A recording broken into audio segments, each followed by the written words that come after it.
no Miami team at all when this movie was made. And the fact that they could, in the NLCS, C for championship, it is quite possible that the Cubs could play Miami and beat them in the championship and then go on to win the World Series. So if you believe in crazy superstitions, go with the Cubs. If you don't, then don't. They are turning things around there with Theo Epstein running the show. However, do not expect the miracle to occur this year. Within the next 2, 3 to 5 years, maybe. But don't expect the miracle to happen this year. All right, just below the Cubs, I got the Brewers coming in fourth in that division. They are young and they got some great sticks, but I'm going to need to see if they can pitch and if they can stay healthy. Then I got the Reds bringing up the bottom of that division. There's just too many question marks surrounding that whole team, so that's why I got that. All right, now finally we move over to the NL West. I got the LA Dodgers winning that division. You got Clayton Kershaw, who's the best pitcher in the world, in the universe. They got tons of offense. They got a great pitching staff from top to bottom. They spend tons of money. They got a huge payroll. So they should, really. But yeah, I think they're going to win it. From what I hear, their best competition would be the Padres. A lot of people are super high on the San Diego Padres. I've got them as my other wild card team. They have revamped that lineup. They got offense. They got pitching. It's just a matter if they can stay healthy and get it done and topple the big dogs, the big market teams, when push comes to shove. In the mix will be the San Francisco Giants, World Series champion from last year. They will not win the World Series this year because they win the World Series every other year. So look for them to win the World Series next year. Unless the Cardinals, who win the World Series every 5 years, and that 5 years will be up next year, unless they win. So those are your two favorites for next season, the Giants or the Cardinals, but not for this season, at least not for the Giants. I think they will miss out on the playoffs. And then you got the Rockies and the Diamondbacks underneath them. All right, some quick names. I won't make any picks because who knows at this point, but just some quick names to look out for your Cy Young and MVP awards. Look for Felix Hernandez, Chris Sale of the Chicago Whitehawks, and David Price, now with the Detroit Tigers, as strong candidates for your AL Cy Young Award. And over in the NL, it's basically Sammy Kershaw. That's funny. Clayton Kershaw. It's basically Clayton Kershaw's award. However, if you were to want to try and pick a dark horse, Max Scherzer or Strasburger in Washington, Matt Harvey for the Mets, Wainwright for the Cardinals, and maybe even Greinke in Kershaw's rotation, quite possibly. As far as MVPs go in the AL, definitely look for Trout to have a strong showing again. Other potentials are Robinson Cano in Seattle, Batista in Toronto, Encarnacion in Toronto, or Johnny Abreu. Over in the NL, look for Stanton with the Marlins, Yasiel Puig, with the Dodgers, or Matt Kemp, or possibly, who's this frickin' Anthony Rizzo guy? I don't know, that's just a name I heard. Don't put too much stock into that. But, so yeah, anyway, there you go. There's your baseball preview. And, woofda, we got to get to the Mega Masters meet. All right. From baseball to golf and the annual Masters tournament here starting tomorrow at Augusta National in Georgia. It is the biggest golf tournament of the year every year. I have a ton of freaking golf notes here, but I'm not going to have a time to go over hardly any of them, so I'll just give you a bunch of names and who to look for to win.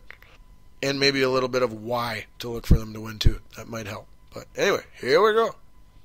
Well, we might as well get this out of the way. For those of you wondering or who hadn't heard, Tiger Woods is at the Masters tournament. He will play. I have seen quite a bit of footage of him over the past couple days. He actually looks to be hitting the ball very well. His chipping and short game seems to be back on track. However, when you got mental issues, that's what's getting in the way of your play. Those can come back at any point in time. It's easy to be relaxed and hit the shots when you're on a practice round. It's a totally different thing when you're in the midst of playing in an actual tournament. So we'll just have to wait and see on that. You've also got a huge new generation of young, awesome stud golfers that people are not paying enough attention to, and I will try to identify as many of those people for you as possible. Look for one of these guys to be the winner on Sunday. Not a big name, although there are a few big names that could stand a chance. But if you're looking to pick Tiger or Phil or Jim Furyk or John Daly or Sergio or Adam Scott or Fred Couples, Save your time. Don't pick any of those guys because they are not going to win it. If you would like to know who my pick is to win it, I'll tell you right now. Jason Day. Lock it in. It's a done deal. Jason Day is winning the Masters tournament this year. If you look at the golf statistics for this year, Jason Day is in a world of his own. No other golfer statistics even come remotely close to this guy in the season he's having. And this is a young stud like a Rory McIlroy who's been on that cusp just waiting to get that first major and stake his claim as one of the big dogs on the top now and for some time to come. And that's exactly what he's going to do. He is in the top 10 in almost every statistical category that they keep track of. Putting, driving distance, sand save, scoring, you name it. He is the number one ranked in the all-around statistic category, which puts all the stats together and combines them into one nice, overall number. And second, third, fourth place aren't even remotely close. He's in another world. So when you're playing that out of your mind and you got the talent to begin with, and you can do everything, why would you not go with that guy? So there you go. That's the guy who's winning, Jason Day. Mark it down. Now, if you don't believe me and you want to hear my other picks in order of likelihood that they are to win, I'll give it to you. So anyway, again, Jason Day by far my number one pick. Number two, Bubba Watson. He is playing great this year, and he plays great at Augusta. So you got to like his chances. Dustin Johnson is my number three guy. He's playing out of his mind this year. He's got all the talent in the world. If he's focused, he's hard to beat, period. You got Rory at number 4. I don't feel good about that one. I don't like that one personally. I think Rory should be somewhere more around 20. But just the simple fact that he has won the last 2 major tournaments that have been played, albeit last season, and that of the 3 tournaments he played this year, which just recently he played 3 tournaments. The first one he missed the cut. The second one he tied for 9th, and the last one he tied for 11th. So he's right around the top 10. He is playing fairly decent golf. So with his talent, number 1 ranking in the world, I will give him the benefit of the doubt that he can be taken seriously and will legitimately contend. I've got him at 4 right now. Number 5, this is a great sleeper pick here, Henrik Stenson. Stenson is playing as good as anybody in the world right now. He's the number 2 golfer in the world right now. He's having a far superior season to Rory or almost everybody else. Stenson is my number 5 guy. Could be as high as number 2. I would feel confident putting him as my number 2 guy, honestly. But I figured to go with some bigger names, and that was the thinking there. All right, but anyway, so at 6, I got Jimmy Walker, playing great. Keep an eye on him. Spieth at number 7, young guy. He's going to be in that top 10. He's having a phenomenal year. He just can't close on Sundays. So look for him to be in contention for the championship on Sunday. Again, Spieth, that is. But he will not win it. But he'll be on that top half of the leaderboard. J.B. Holmes at number 8. Great sleeper pick. Keep an eye on that guy. Koepka at 9. Great sleeper pick. Webb Simpson at number 10.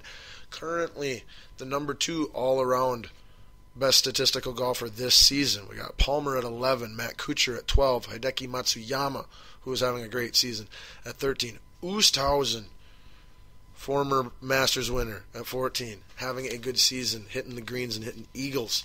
Keep an eye on him if you're looking for a previous major winner that's not a big name. Patrick Reed, another great young guy, and Ben Steele, 15 and 16.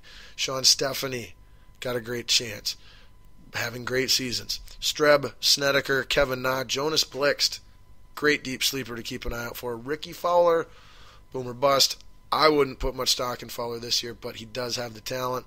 Sang-Moon Bae, another great sleeper. And then now we get into some of the big names that you know who they are. Don't have a great chance, but they're at least playing semi-decent, somewhat. We got Sergio Garcia, Padraig Harrington, Lucas Glover, Jim Furyk, Stuart Sink, Phil Mickelson, John Daly. That's right, John Daly's playing and actually playing fairly well this year. Tiger Woods and David Toms running that out. So there's your chance. Those are all the people who have a shot at winning the Masters, but I already told you who's going to win it. It's Jason Day. One final note at the par 3 contest today, Jack Nicklaus hit a hole-in-one. Now what makes that super awesome is like the day before when he was being interviewed by Scott Van Pelt and he asked him how he was playing. He said he was playing so well that how about I go out and hit a hole-in-one in the par 3 contest tomorrow. And he actually went out and hit a hole-in-one at the par 3 contest today. So amazing. The Golden Bear Jack Nicklaus, still one of the best golfers alive.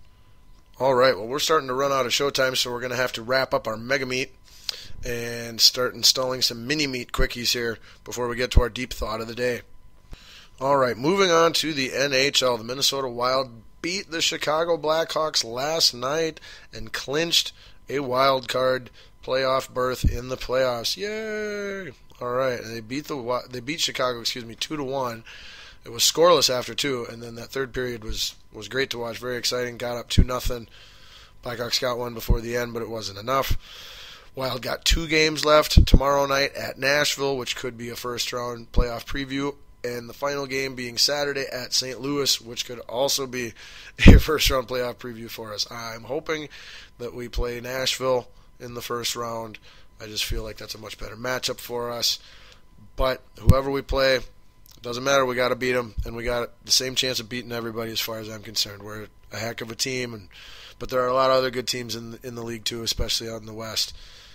But prior to that road win last night in Chicago, they had lost their previous 3 all at home. Dub's contract, goalie Dubnyk, his contract is up at the end of the year. We better re-sign him and do it immediately. I don't care. We could get skunked and he could perform terrible in the playoffs. Doesn't matter. That guy deserves a big fat contract to come back, or we wouldn't even be talking or thinking about playoffs for the Wild fans here. Now, just a couple quick strengths and weaknesses for the Wild. Obviously, goalie play has been a strength. 5-on-5 has been pretty decent.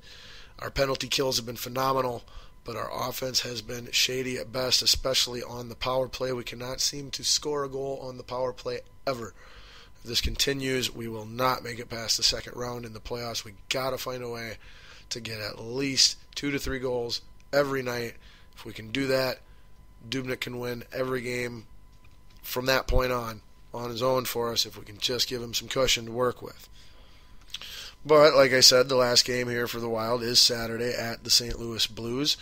And then the playoffs for hockey start next week when I'm coming to you on the next Balls Deep Sports Talk. That would be Wednesday, April 15th. So next time where you're listening to Balls Deep will be the first night of the hockey playoffs. Awesome. Moving real quickly over to the NBA playoff picture, their last games of the regular season are on Wednesday, April 15th next week. Next time I'm coming to you as well. About 4 or 5 games or so left for all the teams there. We are officially at the last week of the NBA season. Both number 1 seeds have been clinched in each division. The Atlanta Hawks in the East and the Golden State Warriors in the West. Almost absolute certainty that the Cleveland Cavaliers will be the number 2 seed in the East. The number 2 seed in the West is a huge, incredible 5-team race. We're super tight where anybody could win it yet. Only certainties there are that likely the Mavericks will be the 7 seed, and then the 8th seed will either be the Pelicans or the Thunder. Fierce battle for that. Over in the East, Bulls are at 3, Raptors are at 4, and you don't even need to worry about the other teams because they're all sub 500 and they stink. So that's what basketball is looking like. If you're a Timberwolves fan, hopefully we keep losing these last couple games and get one of the top picks in the draft.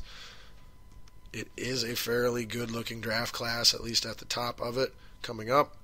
And if we were to get Okafor or Towns to add a big of that caliber with Wiggins and Martin and Levine and the rest that we got, and if we could get rid of that frickin' set of handcuffs called Ricky Rubio, we'll be good to go. So there is possibly a silver lining and light inside at the end of the tunnel if you are a T-Wolves fan, so long as we get a good pick in the draft coming up here and don't blow it.